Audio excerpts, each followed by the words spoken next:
Bonjour à tous et bienvenue dans cette nouvelle édition de votre journal de 15 heures au sommaire de l'actualité. Hôtellerie, le ministère de l'Éducation nationale et de la formation professionnelle a lancé hier une nouvelle formation au Sheraton Hotel pour renforcer les compétences professionnelles. Le ministère des Affaires sociales et de la solidarité, la célébration du brillant aboutissement des groupes d'entraide par affinité GEA à Dikil. Antonio Guterres au Liban, une visite de solidarité pour soutenir le pays en crise.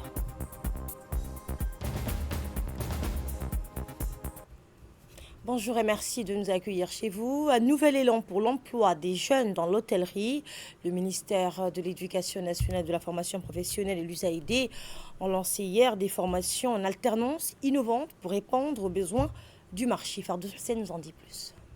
Le ministre de l'Éducation nationale de la formation professionnelle, Moustapha Mohamed Mahmoud, a présidé une cérémonie de lancement des formations mentions complémentaires en alternance du secteur de l'hôtellerie et plus particulièrement les filières réception, restauration et cuisine. La cérémonie a été organisée en étroite collaboration avec le projet de l'USAID pour l'emploi des jeunes et les deux hôtels partenaires, à savoir le Kempinski Palace Hotel et le Sheraton Hotel. Ces premières formations en alternance sont l'initiative du MENFOP avec l'appui du projet de l'USAID pour l'emploi des jeunes. Elle vise à répondre d'une part au nombre de main-d'œuvre exprimé, plus de 500 emplois par le secteur de la restauration et de l'hébergement du marché national, et d'autre part aux besoins de main-d'œuvre qualifiée et diversifiée. Objectif principal de ces formations en alternance est de fournir aux jeunes demandeurs d'emploi une expérience pratique et concrète dans le secteur de l'hôtellerie grâce à un apprentissage pratique et appliqué en milieu professionnel en acquérant les compétences professionnelles essentielles. Les participants seront mieux préparés à intégrer le marché du travail et réussir dans les métiers de l'hôtellerie en mettant particulièrement l'accent sur les domaines dans la restauration et la réception. Cette initiative qui bénéficie d'un partenariat public-privé avec l'appui du projet de l'USAID pour l'emploi des jeunes et menée par le MENFOP, elle démontre la volonté et le leadership du ministère avec celui des partenaires hôteliers de créer des synergies entre les secteurs publics et privés afin de favoriser le développement des compétences des jeunes et de répondre aux besoins du marché du travail en matière de compétences. Écoutons à présent un extrait du discours du directeur général du Kempinski Palace Hotel, suivi de l'intervention de la directrice des finances du Sheraton Hotel. Alors, concernant le Djibouti Palace Kempinski, c'est toujours un plaisir de vous accompagner dans ce type d'initiative, aussi bien le ministère de l'Éducation et de la Formation que USAID, qui je sais fait beaucoup en ce domaine. Et comme ce fut le cas aussi l'année dernière dans un même type de partenariat avec le programme d'accompagnement vers l'emploi, le PAF, piloté par l'ANEFIP en collaboration avec l'USAID, et qui visait à former les futurs employés de l'hôtel qui a ouvert en mars 2024, le Eila Grand Hôtel. Nous avons reçu de mémoire, je crois, 50 élèves, et je sais qu'une grande partie est partie après et a eu des contrats de travail au Eila Grand Hôtel. Et nous avons la lourde tâche de veiller à ce que leur apprentissage se passe le mieux, que l'on puisse après mettre sur le marché du travail et voir, à l'issue de ces formations, peut-être certains auront un contrat au Djibouti Palace Kempinski, mais au moins pour pouvoir mettre sur le marché du travail des gens qui auront les compétences et qui auront la volonté de travailler dans l'hôtellerie et restauration, et parce que les professions de l'hôtellerie et de la restauration sont spécifiques. Et nous sommes heureux, en tant que Djibouti Palace Kempinski, de mettre notre pierre à l'édifice. Il est à noter que l'hôtel Sheraton a contribué à l'établissement des modules de ces trois formations, la cuisine, la réception et la restauration, ainsi qu'à l'évaluation des plateaux techniques pour accompagner les centres de formation aux outils de secteur afin d'offrir une meilleure formation. Au sein de l'hôtel, des mentors ont été désignés et orientés sur la méthodologie d'accompagnement des jeunes avec les enseignements pendant cette période d'alternance. Les jeunes alternants seront parmi les employés et les professionnels de l'hôtel, vont travailler aux côtés de leurs mentors professionnels et seront formés aux exigences de leur poste. Donc ici, on insiste sur l'encadrement de la part de nos cadres dans nos établissements. C'est eux qui vont assurer la continuité et surtout, c'est eux qui vont pousser les jeunes à aimer encore plus ce métier. Et nous poursuivons avec le discours de la représentante de l'ambassade des États-Unis d'Amérique qui a également pris la parole lors de cette cérémonie. L'initiative marque donc une nouvelle étape dans l'évolution de notre système de formation professionnelle en instaurant un modèle d'alternance. Nous offrons donc à nos jeunes une formation pratique en lieu direct avec les réalités du marché du travail. Ces programmes s'adressent tout particulièrement donc aux jeunes diplômés en quête de nouvelles orientations professionnelles. Ils leur offrent une opportunité unique de se reconvertir dans un secteur porteur et de développer de nouvelles compétences.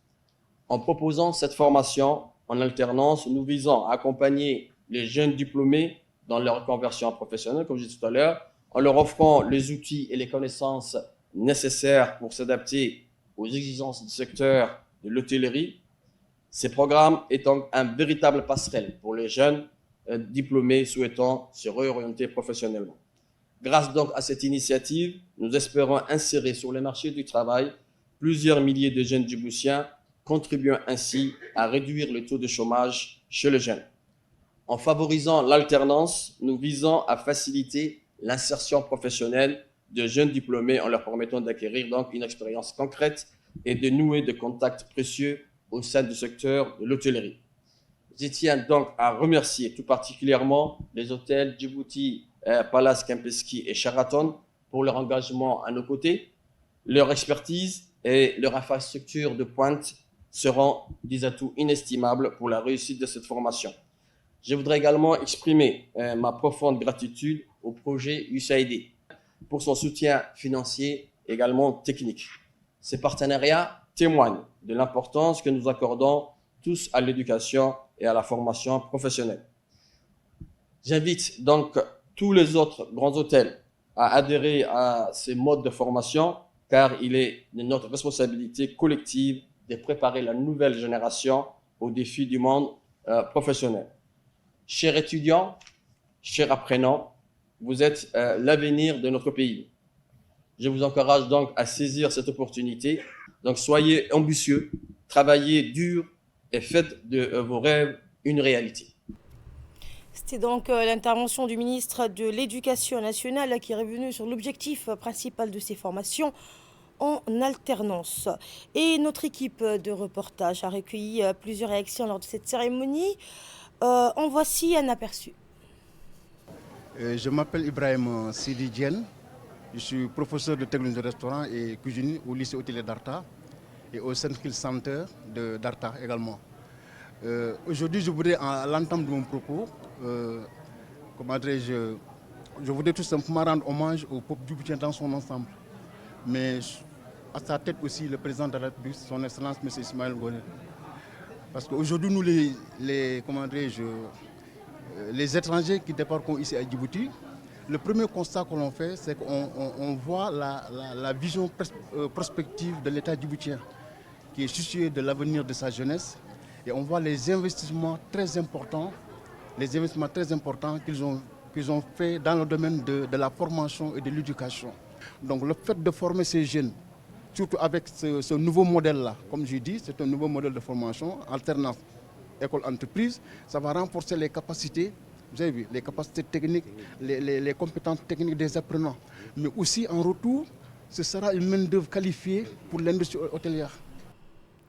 À la une également, mardi dernier, Casablanca a vibré au rythme de l'Assemblée générale ordinaire et élective de l'Union africaine de judo.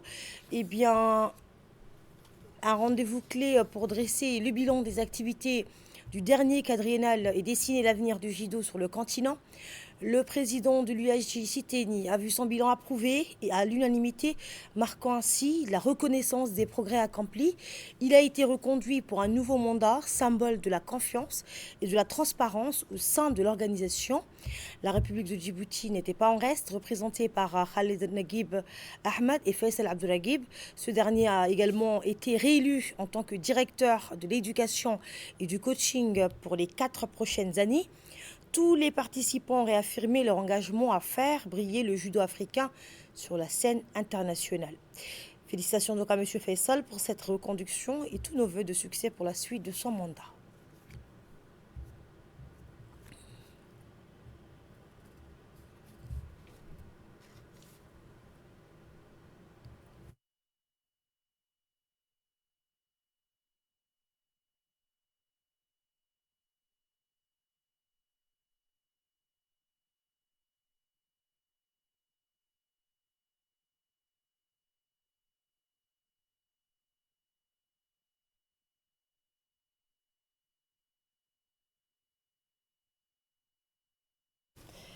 La caravane de la semaine de la solidarité poursuit sa tournée escale à Dikil après une première étape réussie à Lissabie.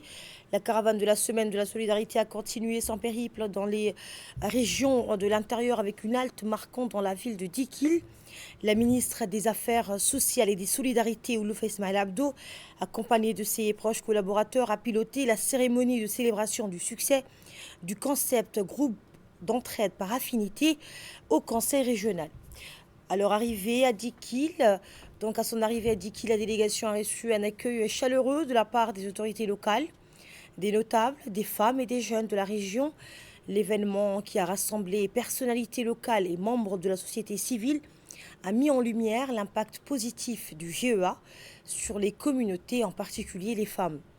Le GEA repose sur une approche collaborative qui permet à des groupes partageant des intérêts communs de s'entraider pour améliorer leurs conditions de vie. Ce modèle a permis à quelques 22 groupes de la région de Dikil d'épargner près de 5 millions de francs en quelques mois, témoignant de la puissance de la solidarité communautaire.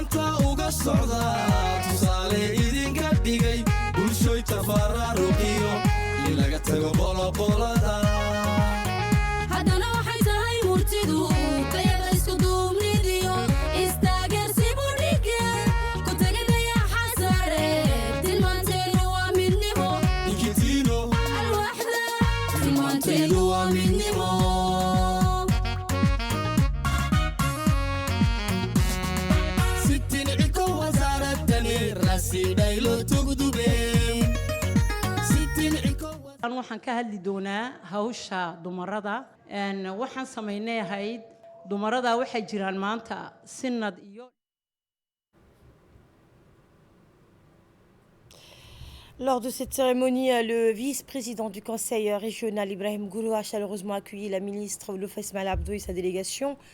Il a rappelé l'objectif de cette grande rencontre organisée dans le cadre de la Semaine de la Solidarité, mettant en avant les bénéfices du GEA pour les femmes de la région. Il a encouragé les autres communautés à s'organiser pour bénéficier de ce programme, à l'image des 22 groupes déjà formés. De son côté, le député Abdallah Barkhat a expliqué sa gratitude, a exprimé sa gratitude envers la ministre pour l'implication des femmes de sa circonscription dans ce projet. Il a exhorté les bénéficiaires à poursuivre leurs efforts pour construire un avenir plus autonome.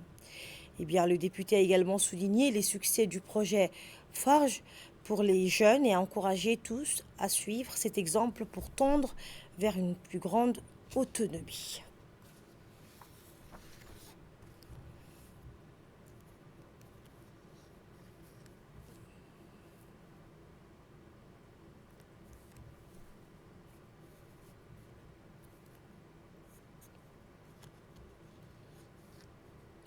Le préfet du Dikil met en avant l'engagement du gouvernement en matière de solidarité. Lors de son intervention, le préfet de la ville de Dikil, Hassan Abdirable, a salué l'initiative de la Semaine de la solidarité et l'engagement du gouvernement dans la lutte contre la pauvreté. Il a rappelé que le ministère des Affaires sociales et des Solidarités est au cœur de cette stratégie, mettant à disposition des ressources importantes pour atteindre ses objectifs. Le préfet a encouragé les femmes des GEA, symbole de cet engagement, à poursuivre leurs efforts pour atteindre l'autonomie. Il a également souligné l'importance des projets mis en œuvre par le ministère qui offrent des opportunités de développement et de gestion d'activités génératrices de revenus, incitant ainsi les communautés à aller de l'avant.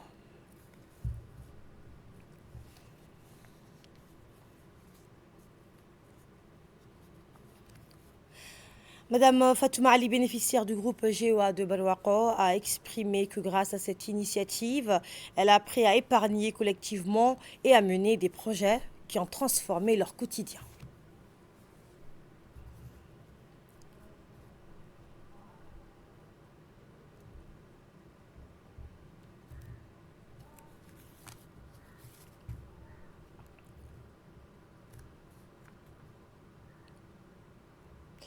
Et de son côté, Madame Rokhaya Ali, une autre bénéficiaire du groupe GEA, donc du groupe d'entraide par affinité, a souligné que le soutien mutuel au sein de son groupe lui a permis de développer des activités génératrices de revenus et de gagner en autonomie.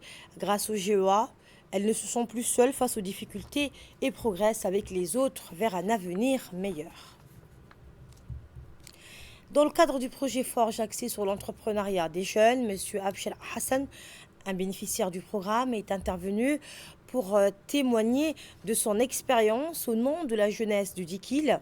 J'ai déposé ma candidature avec plusieurs autres jeunes au centre de développement communautaire et avec 2 de mes amis, nous avons été retenus. Ce projet a permis de former 600 jeunes et de créer 96 activités génératrices de revenus à Dikil, a-t-il rappelé à l'audience.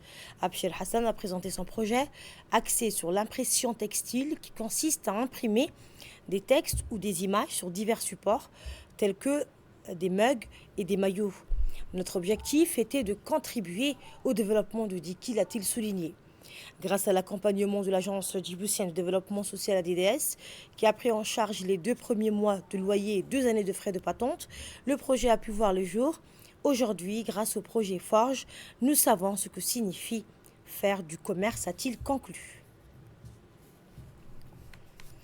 Et la cérémonie de célébration du brillant succès du concept GEA, le groupe d'entraide par affinité, s'est terminée par l'intervention de la ministre des Affaires sociales et des Solidarités, Mme Ouloufa Ismaël Abdo. Je suis particulièrement heureuse d'être parmi vous, les 22 groupes d'entraide par affinité, et de constater les progrès réalisés, a déclaré la ministre. Elle a salué l'autonomie acquise par les groupes grâce à leur travail, en soulignant que notre religion nous enseigne à aider les autres pour qu'ils puissent devenir autosuffisants. Et cela passe par des acquis, des encadrements et un renforcement des capacités. Comme l'a annoncé Amalioun, responsable des GEA, que les groupes ont accumulé près de 5 millions de francs djiboutiens. En réponse, la ministre a promis que son ministère doublerait cette somme pour renforcer davantage les groupes. Elle a également évoqué le succès des femmes de Assamou qui produisent des boubous sous le label Shit. Nous avons commandé 3000 unités pour soutenir leur production et à l'avenir nous privilégions donc les produits locaux de chaque région, a-t-elle ajouté. Écoutez donc la ministre des Affaires sociales qui encourage les jeunes. Qui font des activités génératrices de revenus. Je voudrais que vous dites également aux autres que comme les femmes, elles, de bouche à oreille, elles ont pu encourager les autres pour faire quelque chose, vous aussi, il faudrait dire, comme le préfet l'a dit aux jeunes, de faire des choses. Le Fonds de solidarité nationale est là pour ça. Le président de la République a mis la répartition de la richesse de manière directe sur ce fonds de solidarité. Son objectif est là et nous, ce que nous souhaitons, c'est que vous puissiez venir avec des idées. Comme il a dit, les idées sont énormes. Aujourd'hui, à Dikil, il y a même un besoin en capacité d'accueil. Il y a beaucoup de besoins que la même chose, au lieu de venir vers la capitale, on aimerait bien acheter ici. Quand on est à Addis Abeba, on aimerait bien acheter à Addis Abeba. Donc vraiment, je vous encourage à avoir des idées. Et nous, de notre côté, Inch'Allah, nous allons prendre la promesse, d'ailleurs, qu'on a toujours fait au niveau des CPEC, c'est également d'alimenter les lignes de crédit davantage pour qu'il y ait moins de chômage et il y ait plus d'activités génératrices de revenus, en tout cas chez les jeunes. Toujours à Dikil, donc la caravane de la solidarité fait escale dans la région de l'Unité. Après Ali Sabié, la caravane de la solidarité a fait étape dans la région de l'Unité. Tôt hier matin, la délégation ministérielle conduite par la ministre des Affaires sociales, Mme Loufa Ismail Abdo, s'est rendue au siège du conseil régional pour une importante réunion avec les groupes des femmes membres des groupes d'entraide par affinité. Dans l'après-midi, la ministre, accompagnée des autorités régionales, dont le préfet Hassan Abdirable, le président du conseil régional, Mahad Hussein, a visité la localité d'Ab'aitou. Un accueil chaleureux leur a été réservé, marqué par des danses folkloriques exécutées par les jeunes d'Ab'aitou. Madame Ouloufa Ismail Abdo a ensuite inauguré des infrastructures sociales de base réalisées par l'ADDS, incluant 2 réservoirs d'eau de 30 mètres cubes, 2 puits cimentés avec des champs solaires et des adductions d'eau pour chaque ménage de ce village agricole. La délégation a ensuite visité les jardins et périmètres agricoles d'Ab'aitou où poussent différentes espèces de fruits et légumes. Ce développement agricole a permis de renforcer la sécurité alimentaire locale et de générer des revenus supplémentaires. Les projets du ministère des Affaires sociales et des Solidarités visent à soutenir l'agriculture durable, à appuyer les initiatives communautaires et à promouvoir l'autonomisation des femmes.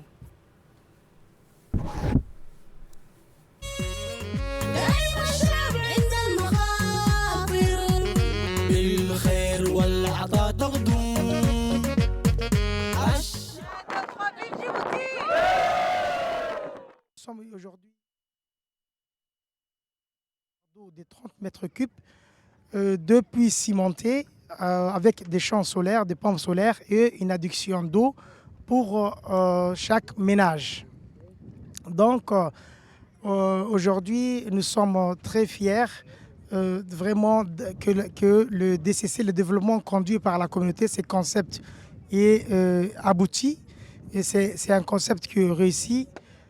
Effectivement, dans ces cadres de la semaine, ça nous permet vraiment de mesurer la satisfaction de la population, de récolter les doléances, aussi de planifier sur cette base, sur la base de la proximité, sur la base de consultations communautaires, nos planifications sociales pour les prochaines années. Assise communautaire à Ab'aitou avec des échanges constructifs. Une assise donc par la suite communautaire s'est tenue entre la ministre Ouloufa Ismail Abdo et les habitants d'Ab'aitou en présence des autorités locales. Les discussions ont porté sur des sujets tels que le stress hydrique, les besoins en denrées alimentaires et la construction d'un local communautaire. La ministre a apporté des réponses claires et promis des solutions rapides. Elle a annoncé la création d'une caisse de solidarité d'1 million de francs pour les imprévus, ainsi que 2 autres caisses destinées à soutenir l'agriculture et l'artisanat. Le vice-président du conseil régional de Dikil a salué l'appui du ministère, exhortant les habitants à exprimer leurs besoins pour permettre au ministère de combler les manques.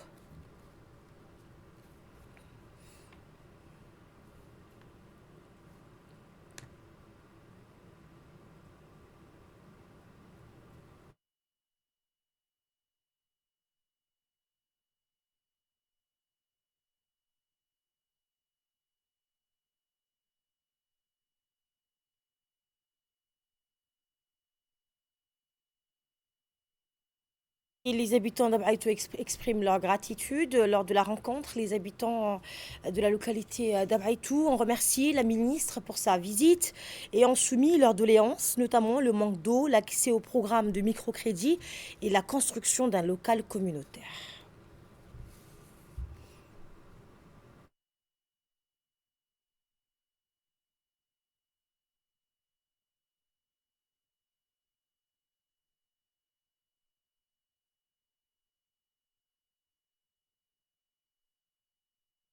Voici la réponse de la ministre Ouloufa Ismail Abdo aux préoccupations des habitants d'Ab'aitou.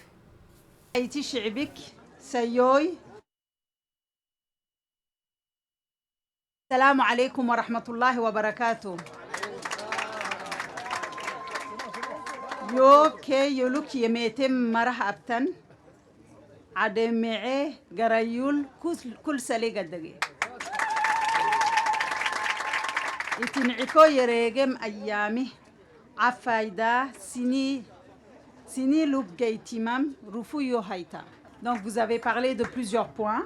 Je vais essayer de répondre point par point, Inch'Allah. Nous avons presque, Inch'Allah, en tout cas je l'espère, résolu le problème hydrique, parce que c'est vraiment, Abaïtou est également agricole, donc l'eau est importante, nous l'avons vu. Le 2 réservoirs que nous avons mis en place, le chef de village également nous a fait part de la panne moteur par rapport au forage qui existait auparavant. Donc la problématique de l'eau, alhamdulillah, nous allons la résoudre ensemble, biiznillah. Les dames, elles ont parlé du transfert monétaire ou des vivres. Effectivement, Abaïtou est à quelques kilomètres seulement de Dikilville. Ils n'ont pas pu bénéficier, c'est vrai. Et donc, Inch'Allah, nous allons nous rattraper, biiznillah, au nom du gouvernement. Nous allons nous rattraper et Inch'Allah, après Ramadan, on va envoyer une équipe pour faire le recensement des personnes nécessiteuses. Les dames également, elles ont parlé de local communautaire, mais ce n'est pas seulement pour les dames, mais on va le faire pour tout le village, Inch'Allah. Ashura, c'est quelque chose qui est obligatoire dans notre religion. Donc il faut toujours un endroit pour se concerter, pour réfléchir sur l'état d'avancement, sur comment développer la communauté, comment s'organiser. Donc, biiznillah, ça aussi, c'est une promesse que nous allons, biiznillah, tenir. Nous allons vous construire un local communautaire ici à Abaïtou. On est venu également vous annoncer, dans le cadre du développement de la ruralité, un peu partout, également certaines bonnes nouvelles. La première chose, déjà, je voudrais annoncer surtout aux femmes, aux chefs de village également, qu'avec la difficulté de la piste, nous allons également mettre, Inch'Allah, une caisse de solidarité. Cette caisse de solidarité va vous permettre, on va injecter 1 million de nos francs pour vous permettre d'utiliser en cas de nécessité. J'étais très contente et je suis toujours très contente de découvrir que dans certaines ruralités, il y a une activité génératrice de revenus comme l'agriculture. Et comme Abaïtou est vraiment agricole, le chef de village nous a dit qu'il y a 70 femmes qui travaillent dans les jardins. On veut leur installer, Inch'Allah, une CREC, c'est une caisse d'épargne et de crédit. Cette caisse, elle est de 1 800 000 francs Djibouti. J'ai pensé aux agriculteurs, mais je dois aussi penser à l'artisanat. Donc il y aura une deuxième caisse de 1 800 000 francs Djibouti pour l'artisanat, Inch'Allah. Nous devons également de contribuer à toutes les infrastructures religieuses, surtout les mosquées et les madrasas. Donc le chef de village nous a fait part qu'il n'y avait pas de solaire ou pas assez de solaire, il n'y a qu'une lampe qui allume la mosquée. Donc nous voudrions qu'il y ait appel à l'adhan, qu'on l'entende partout à Abaïtou. Nous allons également mettre un système solaire collectif pour la mosquée. Nous allons également réhabiliter et mettre en place les toilettes pour que les dames, les messieurs, donc une pour les dames et certaines pour les messieurs, pour que ça puisse servir le village, mais surtout servir la mosquée, biiznillah. Je vois beaucoup d'enfants ici à Abaïtou et j'aimerais bien également qu'on puisse étendre la mosquée et faire une madrasa pour qu'on puisse leur enseigner l'arabe et le Coran, biiznillah. Ça aussi, on va le faire, biiznillah.